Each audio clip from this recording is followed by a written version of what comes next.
We're so excited to have Lee Macdougall here in our studio. He grew up in a small coastal town in England. He always knew that he wanted to be a musician. He picked up the guitar when he was 13 and never looked back. That's right. He recently, this is a great thrill, he recently opened for Bon Jovi in London's Hyde Park. He's now back in the U.S. lining up his tour, and he's with us to talk about his new album, If Walls Could Talk. Lee, welcome. Good to have you here. 13 years old. Yeah. You started playing guitar. Was there music in your family? Is your dad a musician, your mom? Not at all.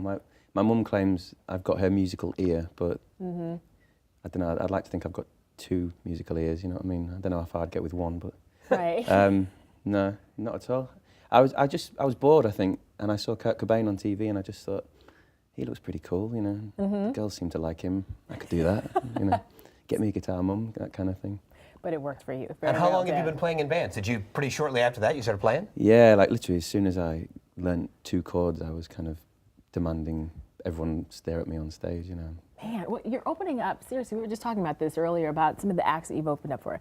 Not small names either. Bon Jovi, right? Yeah, Van Morrison. And it has to feel surreal for you to see your career coming to this point. And what's the reaction that you get when you see these guys and you're opening for them? I mean, that's huge right there.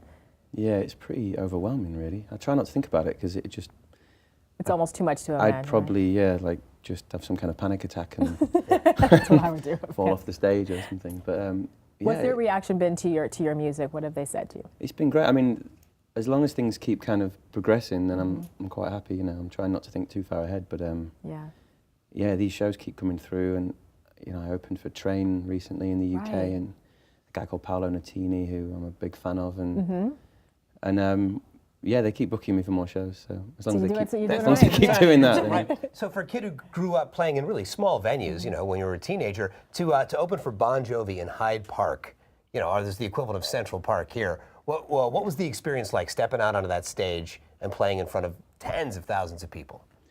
It's weird because it's so big. It's almost worse when you play to a smaller crowd because you phase it out after the first couple of hundred people, you know. And you can almost see people 3 miles away at the beer tent just sort of casually having a listen. And I'm thinking, they can't hear me. Exactly. But yeah, it's pretty surreal. You have a huge fan base over in Europe.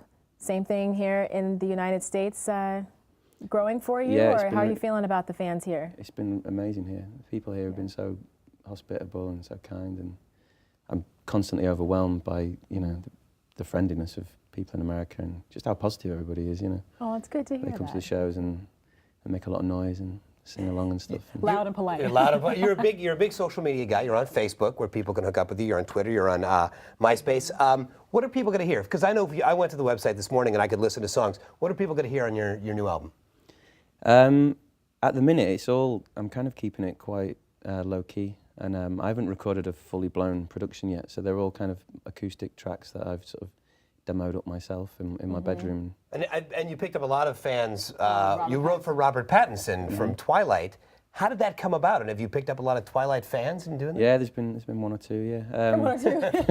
One or two, or 50, maybe a few more. Yeah, I knew him before he was in Twilight and all that. Oh, okay. And we were just sort of friends back in London. And he's a really cool guy. Okay, stay with us. Lee's going to perform a song off of his new album. We'll be right back. The door slams, but she's too afraid to speak. Her raised hands, mascara runs down her cheek. Big man, come and pick a fight with